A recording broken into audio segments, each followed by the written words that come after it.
Bonjour, je vous retrouve aujourd'hui pour travailler un nouveau son.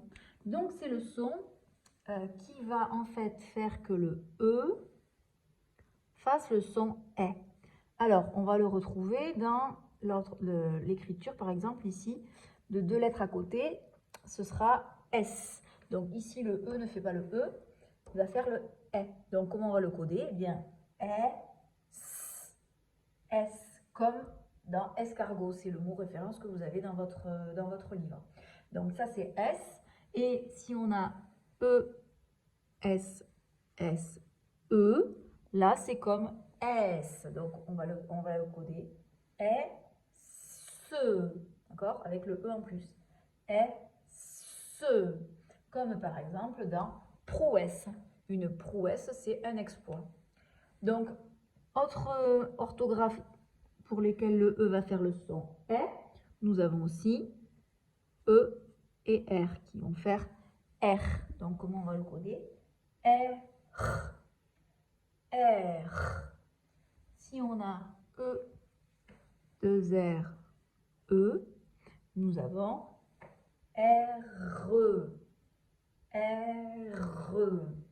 Donc, par exemple, comme dans tonnerre. Ici, E et R, ça faisait R, comme dans du tonnerre. Alors, le tonnerre, c'est de l'encre. Ici, tonnerre, c'est le bruit qui accompagne la foudre quand il y a un orage.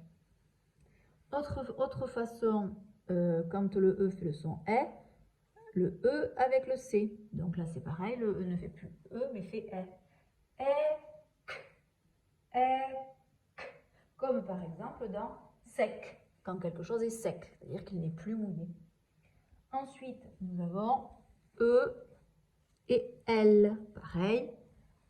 L. L. Comme par exemple dans du sel. Nous avons aussi le E et deux L. Donc par exemple dans poubelle. Poubelle. L. Il y a le E en plus. Nous avons ensuite N. E. N. N. E. N, comme par exemple dans chienne, et on va le coder N, N, chienne. On a ensuite E, 2T, E, donc pareil, T, comme par exemple dans poussette. Donc voilà toutes les orthographes pour lesquelles le E du début ne fait pas le son E, mais fait le son E. Donc j'espère que vous avez compris que c'est toujours E plus la lettre qui suit. Donc E, S, ou E, R, ou E, ou E, L. Et de la même façon avec les E. E, L. Vous avez compris. Et bien écoutez, travaillez bien. À bientôt.